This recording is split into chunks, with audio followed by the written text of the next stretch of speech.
increasing amounts of money. And it's not enough money to actually build an MVP in most cases. So it's not even enough money to bring you up to the point of an angel investor. And it's a voting thing, so it's mostly a popularity contest. And voting and popularity is really an interesting thing. Like, what is popularity and what does it mean to campaign? And then you've got the quadratic funding, and the rules of the game kind of change as you're playing it. So this round, for example, we brought in a number of people who would normally not be involved in funding. And they did a really great thing with the Gitcoin. Instead of using the Gitcoin passport, which is really quite difficult for people, they said, as long as it's not a new wallet, that's a legit person and not a Sybil attack. So I brought in some people who were more degens, like had never participated in a Gitcoin round before, and a couple of people from family and friends who had crypto wallets but had never done Gitcoin before. And those were considered discounted as Sybil attacks because they only contributed to my campaign and not to anybody's campaign. Yeah. And I didn't know that was the rule, right? That rule was like came later. So I was number 3 in the round in terms of the number of contributors and the amount raised. And I onboarded new people, which is supposed to be good. But because of the fear of a Sybil attack, I got less matching funding than I should have gotten.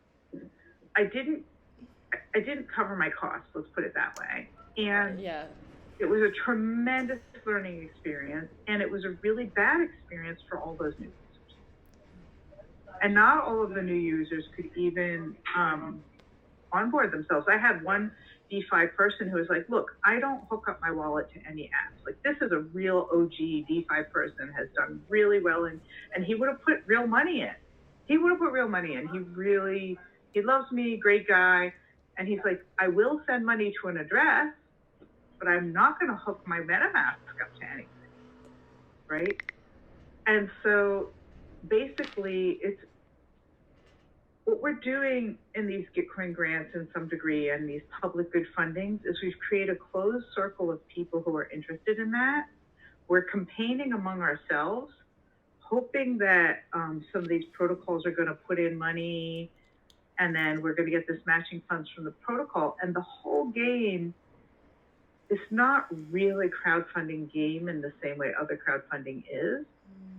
You can think about these things as some sort of game, right? And the game changes every time, the rules change every time, you're not really clear on them, and it's only us, I'm going to call it poor people, those of us who don't have, like anybody who's raising money at this level, right, $5,000, I'm going to call those poor people.